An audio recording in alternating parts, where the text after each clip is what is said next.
Welcome students. Welcome to the e-learning session of economics. We started in the previous session with the fifth chapter of the Indian economics, isn't it? Foreign trade, India's foreign trade.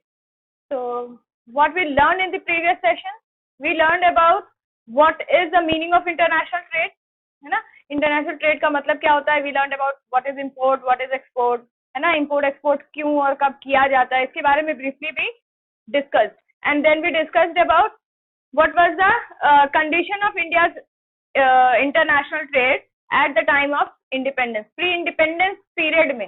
At the time of independence मतलब जिस समय independence मिली उस समय क्या स्थिति थी India की, है ना?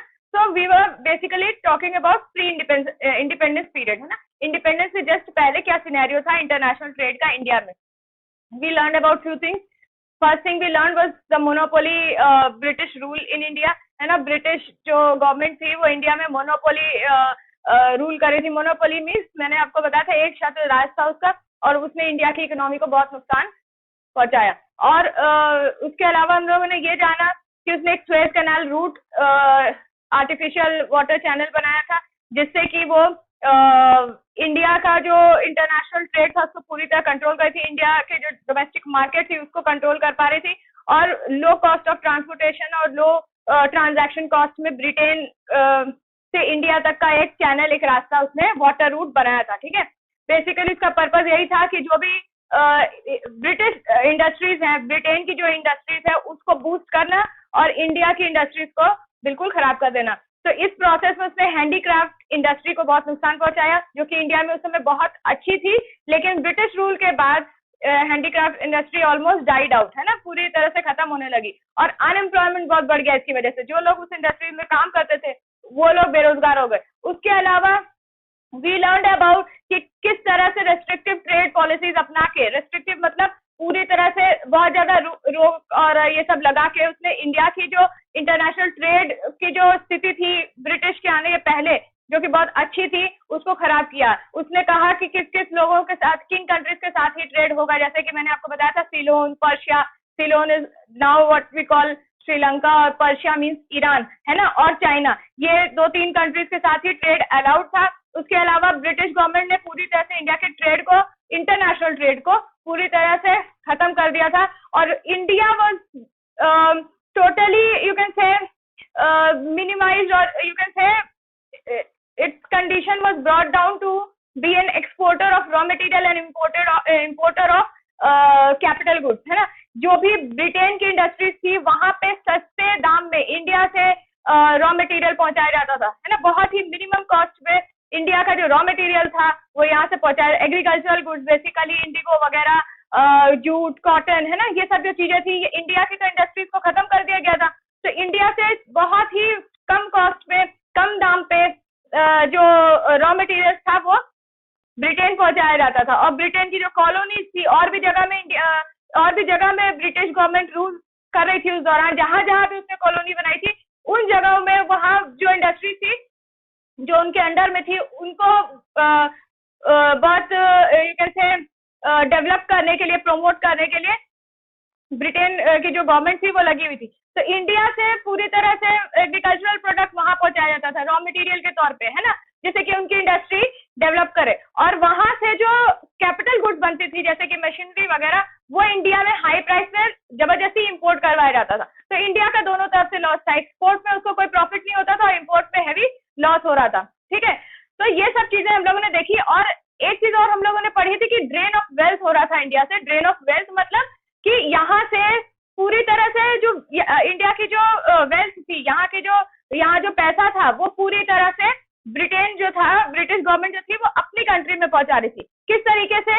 वो जो वॉर्स वगैरह ब्रिटेन जो करती थी, वहां के जो सोल्जर्स जो वॉर वगैरह करते थे वो उसका खर्च इंडिया को उठाना पड़ता था, है ना. और इस तरह से बहुत तरीके से इंडिया का वहां पे जो ऑफिसेज वगैरह खुले थे ब्रिटेन में उसका खर्च इंडिया उठा रहा था. तो हर तरीके से ड्रेन ऑफ वेल्थ हो रहा था इंडिया से, है ना. तो ये सारी चीजें we learn in the previous session. Okay, so that was an introduction. Now we will move on to the international trade scenario after the independence, है ना. इंडिपेंडेंस मिलने के बाद ब्रिटिश गवर्नमेंट जब इंडिया छोड़ के चली गई उसके बाद इंडिया का trade scenario, international trade scenario कैसा था. Okay, when I mention the term trade, I mean both export as well as import. ठीक है, ट्रेड मतलब पूरा चीज होता है ना, परचेज सेल दोनों को ही ट्रेड में लिया जाता है. सिर्फ परचेज होगा या सिर्फ सेल होगा तो उसको परचेज या सेल बोला जाएगा, लेकिन दोनों का कॉम्बिनेशन को ट्रेड बोलते हैं. ठीक है, तो इंटरनेशनल ट्रेड में भी एक्सपोर्ट इंपोर्ट दोनों एक साथ में हम लोग बोलते हैं. ठीक है, now let's start with the topics that we will cover today. We will cover what was the condition of India's foreign trade after independence, and next thing that we will cover is inward looking trade strategy, that is import substitution. ठीक है, ये दोनों चीजें आज हम लोग इस session में कवर करेंगे.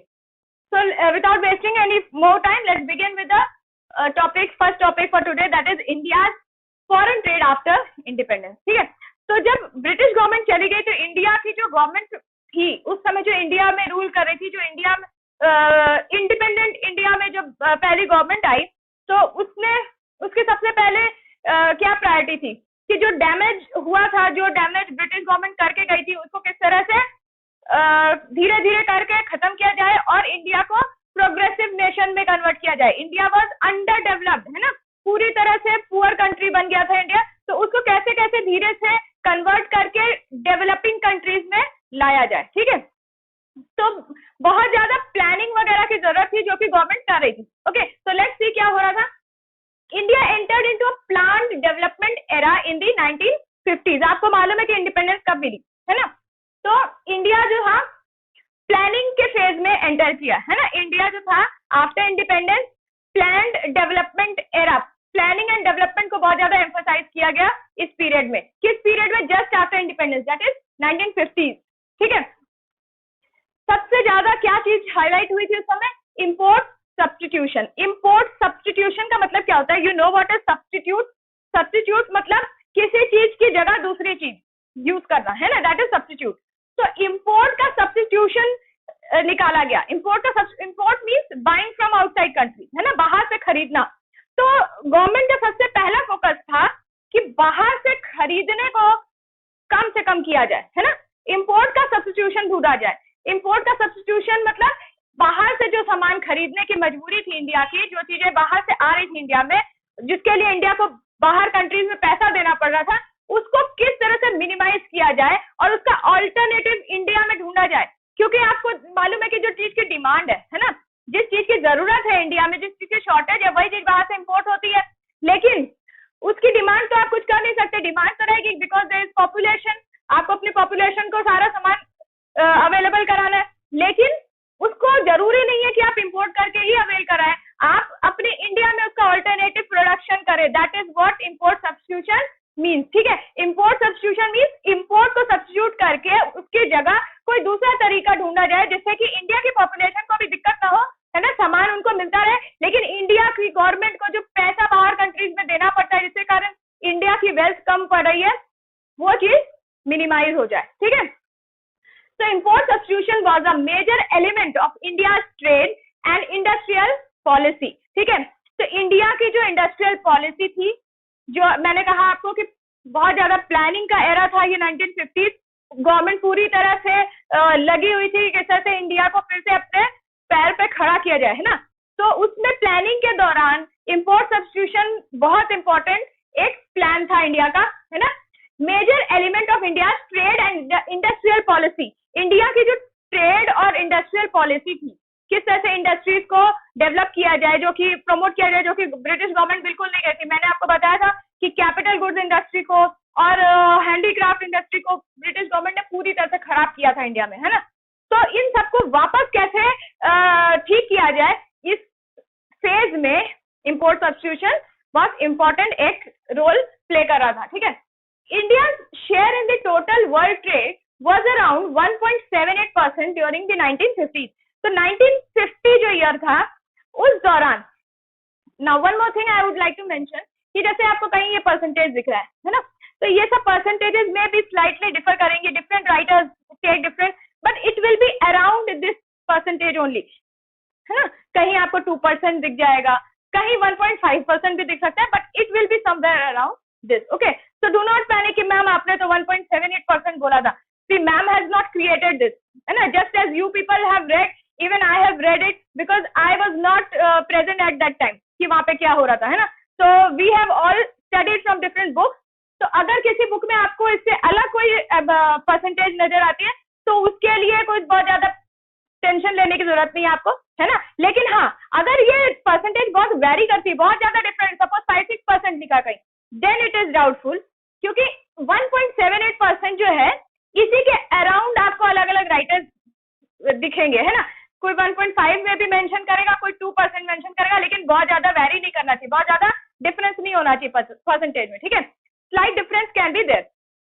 Now India share in the total world trade was around this percent 1.78 during 1950. तो 1950 जो ईयर था उसमें इंडिया का जो इंटरनेशनल ट्रेड था, इंटरनेशनल ट्रेड बहुत कम था. टोटल वर्ल्ड का जो इंटरनेशनल ट्रेड हो रहा था, ग्लोबल ट्रेड जो हो रहा था, है ना, पूरे वर्ल्ड में जो इंटरनेशनल ट्रेड हो रहा था उसका जो शेयर था, इंडिया का शेयर, जिसमें इंडिया का शेयर मतलब जैसे टोटल वर्ल्ड ट्रेड है ना, उसमें से इंडिया कितना परसेंटेज था, इंडिया का इंटरनेशनल ट्रेड था, that was very very you can से लो. It was around 1.78% during 1950. ठीक है. तो 1950 जो ईयर था उसमें इंडिया का इंटरनेशनल ट्रेड का परसेंटेज बहुत डिसमल था, बहुत कमजोर था. Both import and export increase considerably but it was not very impressive.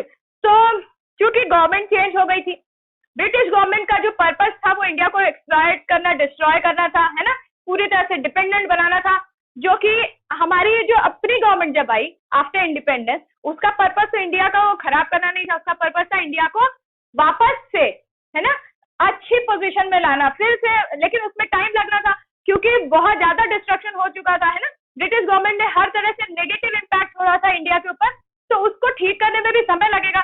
लेकिन गवर्नमेंट लग चुकी थी कि किस तरह से सिनेरियो को पूरी तरह से चेंज किया जाए, है ना.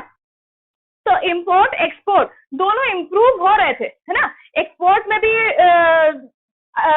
यू कैन से इंक्रीज देखा गया, इंपोर्ट में भी इंक्रीज देखा गया, लेकिन प्रॉब्लम क्या थी, बहुत इम्प्रेसिव नहीं था. इम्प्रेसिव मतलब चेंज तो था, इंक्रीज तो था, लेकिन इतना नहीं था कि उसके लिए कोई बहुत ज्यादा खुश हुआ जाए या सोचा जाए कि हाँ बहुत ज्यादा अच्छा चेंज हो गया, ऐसा नहीं हुआ था. ठीक है.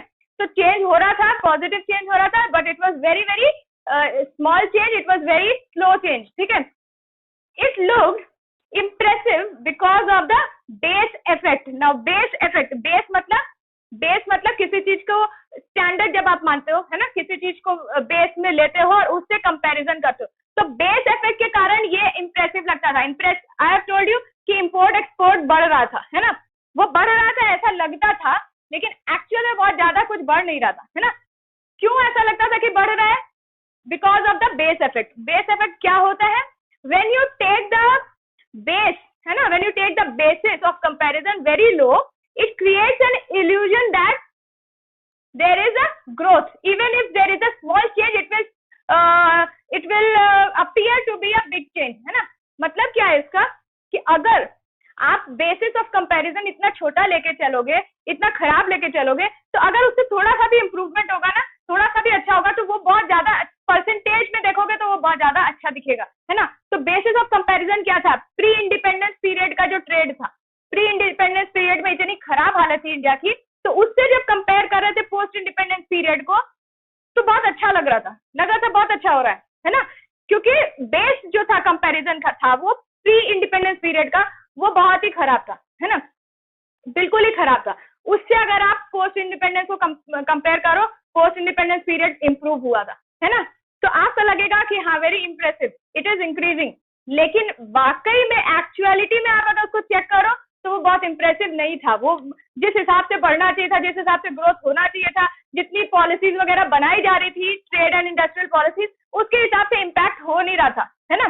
तो जितना बढ़िया होना चाहिए था उतना नहीं था, लेकिन बेस इफेक्ट के कारण लगता था कि हाँ हो रहा है इम्पैक्ट. ओके.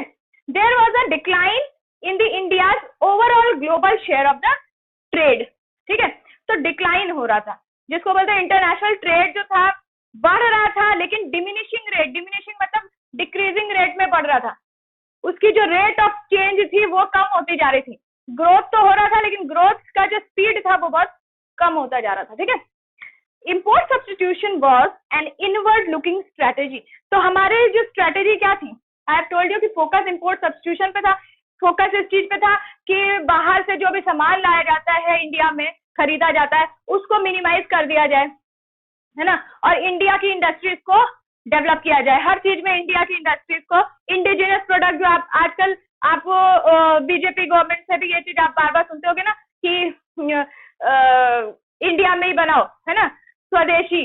तो स्वदेशी को बहुत ज्यादा उस समय भी वो किया जा रहा था कि सारी चीजें इंडिया में ही बनेगी, अपने को सेल्फ डिपेंडेंट बनाना था, है ना। ब्रिटिश गवर्नमेंट पर डिपेंडेंट जो था इंडिया, उसको सेल्फ डिपेंडेंट बनाना था, सेल्फ सफिशिएंट बनाना था, ठीक है, हर चीज में। तो उसलिए इंपोर्ट सब्सटीट्यूशन को बहुत ज्यादा इंपॉर्टेंस दी जा रही थी। लेकिन इंपोर्ट सब्सटीट्यूशन का जो पर्पस था वो अचीव ही नहीं हो पा रहा था, है ना। Import substitution policy was you cannot say complete failure, but it was not as successful as it was planned to be. Okay. In 1991, export promotion strategy was adopted. ठीक है, तो आप ईयर को बहुत अच्छे से याद रखिएगा कि इंपोर्ट सब्सटीट्यूशन देखिए 1950s की बात हो रही है, 50s से लेके एक्सपोर्ट प्रमोशन केम इन 91, है ना। तो कितने साल का गैप है। तो इंपोर्ट सब्सटीट्यूशन पॉलिसी बहुत साल चली, कब तक, 1990 तक, है ना। उसके बाद जब वो फेल होने लगी, जब वो अपना इम्पैक्ट पॉजिटिव नहीं रख पाई, तो गवर्नमेंट को फिर से पॉलिसी चेंज करनी पड़ी, उसको फिर से रिफॉर्म लाना पड़ा, है ना। रिफॉर्म मतलब change. Now which policy was adopted, 1991 जो ईयर था उसमें नई policy I, that was export promotion. अब क्या देखा गया कि पूरा फोकस तो इंपोर्ट सब्सटीट्यूशन में हो गया था, एक्सपोर्ट को ग्रो नहीं किया जा रहा था, है ना। इंडिया का जो एक्सपोर्ट, जो शुरू से क्या चल रहा था कि रॉ मटेरियल का एक्सपोर्ट हो रहा था, कैपिटल गुड्स का इंपोर्ट हो रहा था, ये ब्रिटिश गवर्नमेंट के टाइम में हो रहा था, है ना। तो कुल मिला के इंडिया से बहुत अच्छा एक्सपोर्ट नहीं हो रहा था। और जब तक कि आप सेल नहीं बढ़ाओगे, मैं आपसे बार बार बोलती हूँ, आपको प्रॉफिट बहुत ज्यादा नहीं होगा, है ना। परचेज के बेसिस पे प्रॉफिट नहीं होता, सेल के बेसिस पे प्रॉफिट होता है। आप जब बाहर सामान बेचते हो तो बाहर से पैसा आपके पास आता है ना। आप जब खरीदते हो या खरीदना बंद भी कर दो, how much can you save, आपकी सेविंग तो लिमिटेड ही रहेगी। But when you start selling outside, you start earning, और अगर जितना ज्यादा आप बेचोगे उतना ज्यादा प्रॉफिट। तो प्रॉफिट का लिमिट नहीं होता, लेकिन सेविंग का एक लिमिट ही होता है ना। तो आप इंपोर्ट सब्सटीट्यूशन से बहुत ज्यादा कितना सेव कर लोगे। लेकिन तो क्या किया गया था, पूरा फोकस सेविंग में हो गया था, instead of focusing also at the same time on export. तो एक्सपोर्ट जो था वो पूरी तरह से इग्नोर्ड एरिया बन गया था, है ना। एक्सपोर्ट को ग्रोथ नहीं मिल रही थी, एक्सपोर्ट के ऊपर फोकस ही नहीं किया गया कि एक्सपोर्ट को भी ग्रो करना है। पूरा फोकस इंडिजिनस प्रोडक्ट्स पे हो गया कि इंडस्ट्री को वो करना है, सब कुछ करना है। तो वो तो होने लगी, इंपोर्ट कम हो गया, लेकिन एक्सपोर्ट तो ग्रो किया नहीं, तो प्रॉफिट जो थी वो बढ़ी नहीं।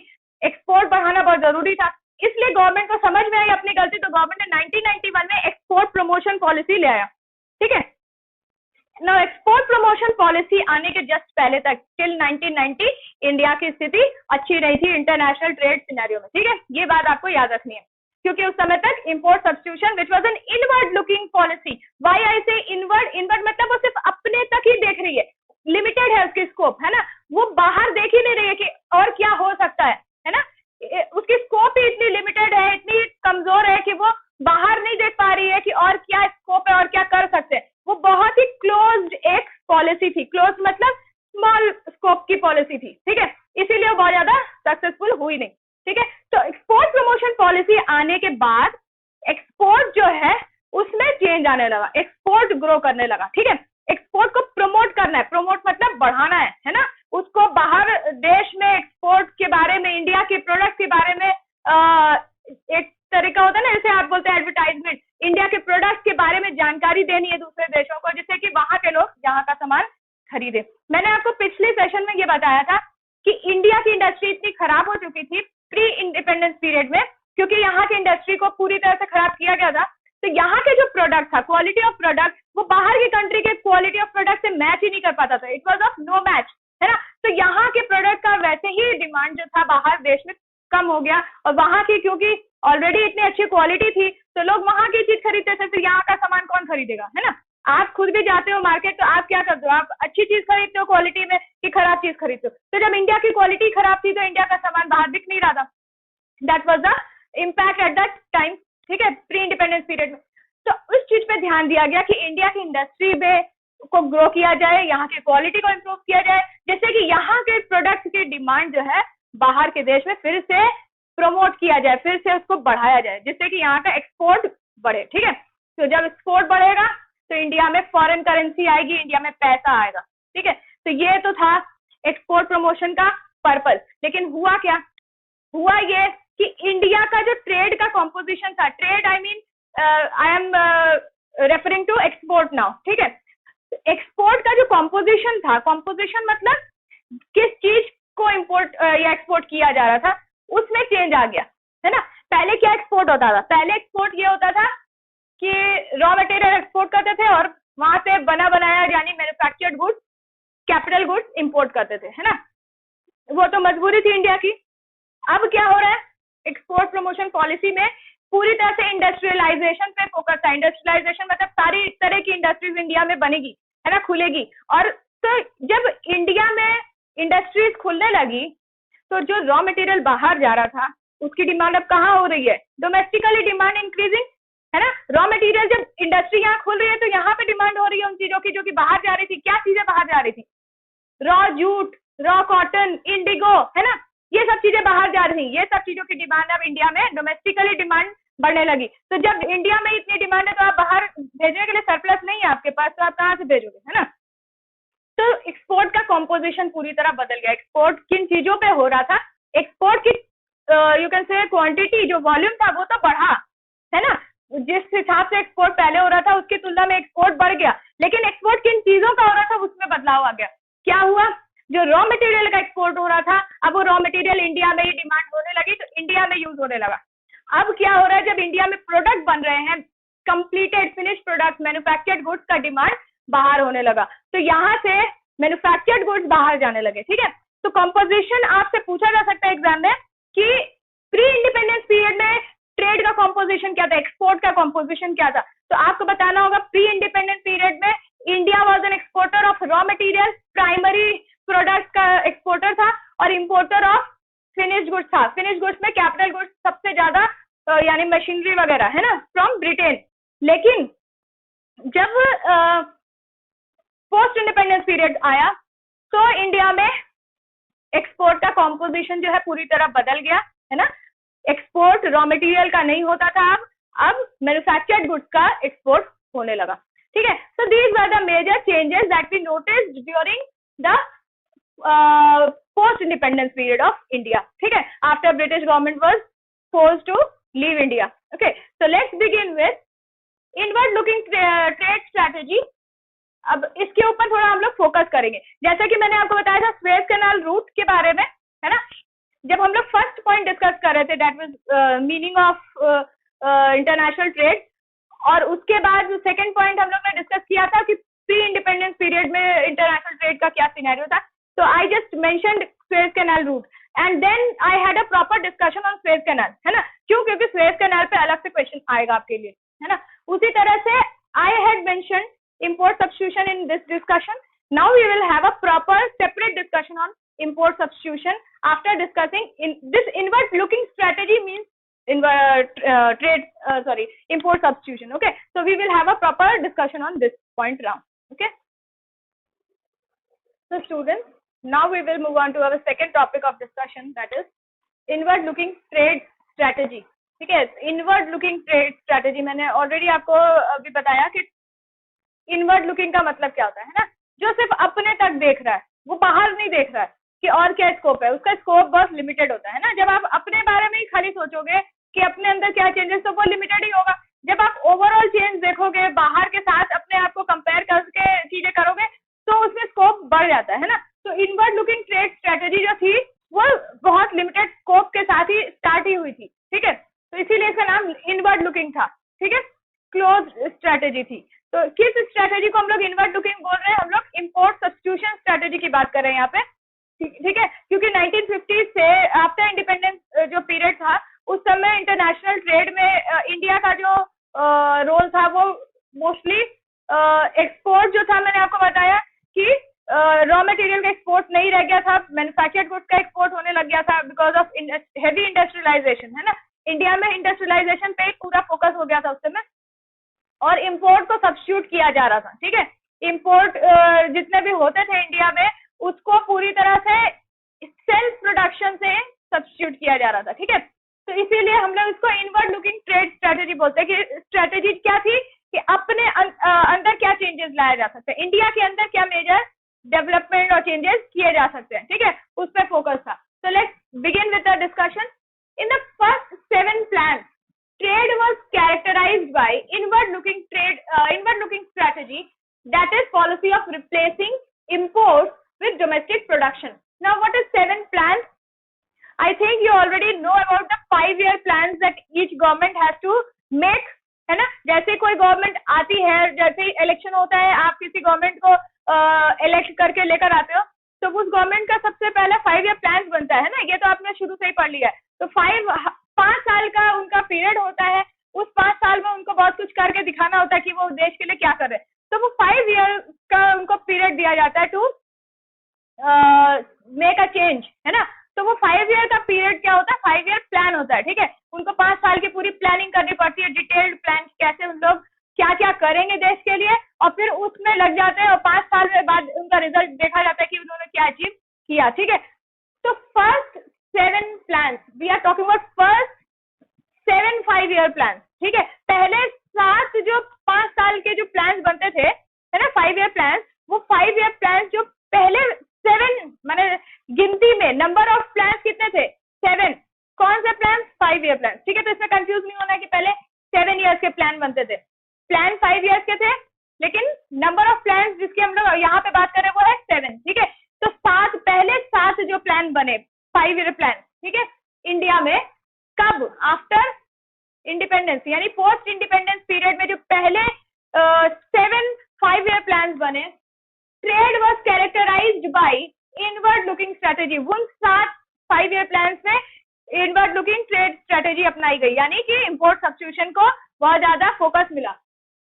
That is policy of replacing imports with domestic production, ठीक है। इसका डिस्कशन हम लोग ने कर लिया। अब इससे फायदा क्या हो रहा था, मैंने ऐसा क्या ऑब्जेक्टिव क्या था, फायदा हुआ या नुकसान हुआ, that is the second thing. पहले ऑब्जेक्टिव क्या था, गवर्नमेंट ने जब इंपोर्ट सब्स्टिट्यूशन पॉलिसी अपनाई तो उसके पीछे कुछ ऑब्जेक्टिव, कुछ एम था गवर्नमेंट का, है ना। एम तो पॉजिटिव ही था, उसका रिजल्ट या आउटकम क्या था वो अलग बात है। तो एम क्या था, aim was to save foreign exchange, है ना। इंपोर्ट जब आप करते हो यानी आप परचेज कर रहे हो बाहर से, तो जब सामान खरीदते हो दूसरे देशों से तो अपने देश से पैसा बाहर जाता है ना। तो फॉरेन एक्सचेंज भी बाहर जाता है, यानी फॉरेन करेंसी, जो कि बहुत इंपॉर्टेंट होती है हर कंट्री के लिए। हर कंट्री चाहती है कि उसके पास मैक्सिमम रिजर्व हो फॉरेन करेंसी का, उसको फॉरेन करेंसी देना कम पड़े और मिले ज्यादा, है ना, ये सबका टारगेट रहता है। तो ऐसे में इंडिया का क्या हाल था, इंडिया तो ऑलरेडी पुअर कंट्री थी और उसके पास से बाहर जाना अगर फॉरेन करेंसी, तो इंडिया के लिए बहुत ही मेजर लॉस होता है ना, सेटबैक होता। तो प्राइमरी फोकस ये था इंपोर्ट सब्स्टिट्यूशन पॉलिसी का कि फॉरेन एक्सचेंज को सेव किया जाए, बाहर मिनिमम फॉरेन एक्सचेंज जाए इंडिया से, ठीक है। और दूसरा एम था becoming self reliant. This I have already told कि अपने आप को सेल्फ डिपेंडेंट बनाना है, इंडिया को सेल्फ डिपेंडेंट बनाना है, किसी और के ऊपर डिपेंड नहीं करना है किसी चीज के लिए, हर तरह से इंडिया को मजबूत करना है ना। तो ये दोनों पर्पस था इंपोर्ट सब्स्टिट्यूशन पॉलिसीज का, ठीक है। फॉरेन एक्सचेंज वाज सेव्ड, ठीक है, फॉरेन एक्सचेंज सेव हो रही थी and it was utilised in import of such plant and machinery which is essential for the growth of domestic industries, ठीक है। तो डोमेस्टिक इंडस्ट्रीज को प्रमोट करने के लिए, डोमेस्टिक इंडस्ट्रीज को डेवलप करने के लिए जिन प्लांट एंड मशीनरी की जरूरत थी, है ना, यहाँ भी तो प्लांट एंड मशीनरी की जरूरत है। जब तक आपके पास प्लांट मशीनरी नहीं होगी आप प्रोडक्शन करोगे कैसे। तो इंडस्ट्रीज में, इंडियन इंडस्ट्रीज में प्रोडक्शन के लिए जिन अच्छी टेक्नोलॉजी की जरूरत थी, जैसी मशीनरी की जरूरत थी, वो इंडिया में बनाना बहुत ही इम्पॉसिबल था एट दैट टाइम, क्योंकि इंडिया बहुत ही पुअर कंट्री था। इंडिया के पास उतना पैसा नहीं था to make such good quality machineries. और जब तक गुड क्वालिटी मशीनरी नहीं होगी तो इंडिया के प्रोडक्ट जो है उस क्वालिटी के बनेंगे ही नहीं कि वो कॉम्पीट कर सके इंटरनेशनल मार्केट में, है ना। तो इंटरनेशनल मार्केट में ऑलरेडी इंडिया की एक्सपोर्ट की डिमांड कम हो चुकी थी, यहाँ की क्वालिटी ऑफ प्रोडक्ट बहुत खराब था। तो इसलिए उस प्रोडक्ट क्वालिटी को इम्प्रूव करने के लिए जिस मशीनरी की जरूरत थी वो इंडिया में बनानी उस पॉइंट ऑफ टाइम में मुमकिन नहीं थी, ठीक है। India was in shortage of fund, ठीक है। तो इंडिया में गवर्नमेंट ने क्या प्लान किया कि फॉरेन एक्सचेंज को सेव किया जाए, इंडिया में गुड्स बनाया जाए, है ना, इंपोर्ट में पैसा खर्च नहीं किया जाए, इंपोर्ट में मैंने import of what, import of such goods which can be produced in India, जो आराम से इंडिया में बन सकते हैं, उनको बाहर से नहीं खरीदना है। ये थी पॉलिसी गवर्नमेंट की, ठीक है। और फॉरेन एक्सचेंज को बचाना है, और उस सेव्ड फॉरेन एक्सचेंज से जो फॉरेन करेंसी बचाई जा रही है, उस फॉरेन करेंसी से क्या किया जाएगा, उस फॉरेन करेंसी को कैपिटल गुड्स यानी कि अच्छी क्वालिटी की प्लांट एंड मशीनरी खरीदने में लगाया जाएगा, ठीक है। तो बात आपको समझ में आई। बात क्या थी कि फॉरेन करेंसी को जो इंपोर्ट में लगाई जा रही थी, जिन चीजों के इंपोर्ट में, उन चीजों में नहीं लगा के मशीनरी के इंपोर्ट में लगाना है, ठीक है। जो चीजें इंडिया में बन सकती है उन चीजों को इंडिया में बनाया जाए, इंडिया में इंडस्ट्रीज खोली जाए, है ना, उनको इजीली इंडिया में बनाया जाए। और जिन चीजों को इंडिया में नहीं बनाया जा सकता, जैसे कि मशीनरी वगैरह, तो वो चीजों में फॉरेन एक्सचेंज खर्च किया जाए, उनको बाहर से लाया जाए, ठीक है। This was the policy. With protection, domestic goods industries will be able to compete with the goods of developed countries over due course of time। तो गवर्नमेंट का ये प्लान था। आपको पता है कि जब इंडिया का प्रोडक्ट अच्छा था ही नहीं, है ना, इंडिया की क्वालिटी ऑफ प्रोडक्ट अच्छी नहीं थी, तो इंडिया के प्रोडक्ट की डिमांड इंडिया में भी बहुत ज्यादा नहीं हो पाती। लेकिन India was a poor country, तो यहाँ के लोग मजबूरी में वही यूज कर रहे थे। लेकिन जब इंपोर्ट होती है अच्छी क्वालिटी की चीज, तो इंडिया की जो इंडस्ट्री है वो डेवलप कैसे होगी? अगर जो चीज इंडिया में भी बन रही है वही चीज बाहर से भी आप खरीद लोगे और बाहर की क्वालिटी ज्यादा अच्छी है, तो यहाँ पे जो रिच पीपल है, जो जिनके पास पैसा है, जो डिमांड करते हैं, है ना, जिनके पास बाइंग कैपेसिटी है, वो क्या खरीदेंगे? वो बेटर क्वालिटी प्रोडक्ट खरीदेंगे, वो पुअर क्वालिटी प्रोडक्ट क्यों खरीदेंगे, है ना। तो इंडिया की इंडस्ट्री को डेवलप करने के लिए बहुत जरूरी था कि इंपोर्ट सब्स्टिट्यूशन को स्ट्रिक्टली फॉलो किया जाए, मतलब कि इंडियन इंडस्ट्रीज को प्रोटेक्शन दिया जाए। कैसे प्रोटेक्शन देना है? उनको प्रायोरिटी दी जाए, उनको एक प्रेफरेंस दी जाए, है ना। इंपोर्ट को पूरी तरह से रोकने की कोशिश की जाए, तभी तो इंडियन इंडस्ट्री की जो डिमांड है वो बढ़ेगी, यहाँ के प्रोडक्ट की डिमांड इंडिया में बढ़ेगी, है ना। तो उसके लिए क्या किया गया? दो काम किया गवर्नमेंट ने, एक तो टैरिफ, दूसरा quota. I hope you can see TARIFF, okay, tariff and quotas. आपने कोटा वर्ड सुना होगा, आजकल तो हर जगह कोटा सिस्टम आपको आप लोगों ने देखा ही होगा, है ना, general quota, OBC Kota and all that Kota's, है ना। तो उस कोटा का क्या मतलब होता है और टैरिफ का क्या मतलब होता है, let's discuss. So I am not going into that general and OBC quota. We will discuss what quota means in this context. हमारे इस सब्जेक्ट के कॉन्टेक्स्ट में कोटा का क्या मतलब है ये डिस्कस करेंगे, ठीक है। तो सबसे पहले देखते हैं टैरिफ। गवर्नमेंट ने सोचा कि इंडियन इंडस्ट्री को प्रोटेक्शन देना है। बाहर के मतलब क्या होता है कि जब दो कॉम्पिटिटर्स होते हैं, है ना, तो जो स्ट्रॉन्ग कॉम्पिटिटर है ऑब्वियसली प्रेफरेंस उसी को मिलती है। तो जो वीक कॉम्पिटिटर है वो तो रेस से बाहर ही हो जाता है ना। तो यही इंडिया के साथ हो रहा था। इंडिया में इंडस्ट्री खोली गई जब, तो इंडिया का जो प्रोडक्ट था वो इतना खराब क्वालिटी का था, है ना। तो फॉरेन के यानी इंटरनेशनल प्रोडक्ट जो इंडिया में आ रहे थे, उस समय इंपोर्ट हो रहे थे, उसके साथ इंडियन प्रोडक्ट का कोई मैच नहीं था। तो यहाँ की इंडस्ट्री डेवलप करने के बाद भी यू कैन से बहुत प्रॉफिट नहीं कमा पा रही थी, है ना, उसके प्रोडक्ट की डिमांड उतनी नहीं हो रही थी। उसके लिए गवर्नमेंट ने डिसाइड किया अपनी इंडस्ट्री को प्रोटेक्शन देने का with the help of tariff and quota. Now what is tariff? Tariff मतलब होता है, tariff is the other name of you can say some duty, some tax, है ना। कुछ इस तरह का टैक्स और ड्यूटी इम्पोज करने लगी किस पे? इंपोर्टेड गुड्स पे, है ना, जिससे कि वो इतने महंगे हो जाए कि यहाँ के लोग उसको खरीद ही ना पाए, है ना। उनको महंगा करने के लिए उनको एक्सपेंसिव बना के प्रेजेंट किया मार्केट में, जिससे कि यहाँ के जो आम जनता है वो उसको खरीदने के लायक ही न रहे, है ना। इतने महंगे हो गए इंपोर्टेड गुड्स। किसने किया? किसने ड्यूटी इम्पोज की? इंडियन गवर्नमेंट ने। क्योंकि इंपोर्ट को ऐसे तो रोका नहीं जा रहा था, जिनको जरूरत है वो सामान मंगा रहे थे, लेकिन इंपोर्ट को ही महंगा कर दिया गया, जिससे कि जो मंगाते हैं वो भी मंगाने के पहले 10 बार सोचेंगे कि हाँ इतना महंगा सामान क्यों मंगाए, है ना। तो इंपोर्ट के ऊपर extra tax, extra duty impose कर दी गई, गवर्नमेंट ने लगा दी, जिससे कि जब तक ये बहुत नेसेसरी ना हो इंपोर्ट किया ही ना जा सके, ठीक है। दूसरी चीज है कोटा। कोटा सिस्टम मतलब एक सीलिंग, एक लिमिट फिक्स कर दी गई, है ना, कि इससे ज्यादा इंपोर्ट, इस लेवल से ज्यादा इंपोर्ट यहाँ के प्रोड्यूसर लोग ना कर पाए। तो इंपोर्ट जो कर रहे थे जो प्रोड्यूसर्स लोग, जो रिच पीपल, कैपिटलिस्ट, जिनके पास पैसा था, जो लोग इंपोर्ट करते थे, उनके लिए भी एक तो टैरिफ लगा दिया गया, इतना महंगा कर दिया गया कि पैसा होते हुए भी उनको भी समझ में आया कि कितना भी पैसा हो लेकिन वेस्ट थोड़ी करेंगे। तो वो लोग सोचे कि इतना महंगा सामान, उसकी वैल्यू उतनी नहीं है तो क्यों पैसा दे, है ना। और दूसरी चीज, उनके ऊपर एक लिमिट भी लगा दी गई कि कुछ लोग ऐसे होते हैं ना जिद्दी टाइप के कि नहीं, पैसा कितना भी महंगा हो खरीदना ही है।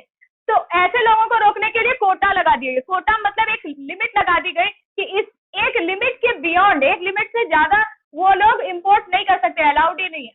ठीक है, तो दो तरीके से इंपोर्ट को रोका गया। एक तो टैरिफ लगाया गया, मतलब एक्स्ट्रा टैक्स लगा, इतना ज्यादा हाई ड्यूटी लगा दी गई जिससे कि वो बहुत महंगा हो गया इंपोर्ट, है ना। तो इंपोर्ट वाज सो एक्सपेंसिव कि यहाँ के लोग उसको खरीदने से बचे। और दूसरी चीज, कोटा सिस्टम कर दिया गया, लिमिट फिक्स कर दी गई कि एक पर्सन इतने से ज्यादा सामान इंपोर्ट नहीं कर सकता।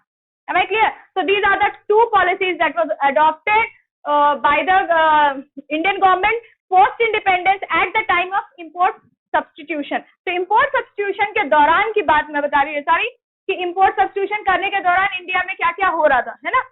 इंपोर्ट को पूरी तरह से सब्स्टिट्यूट करने के लिए, सक्सेसफुल करने के लिए ये सारी पॉलिसीज अपनाई गई। ठीक है,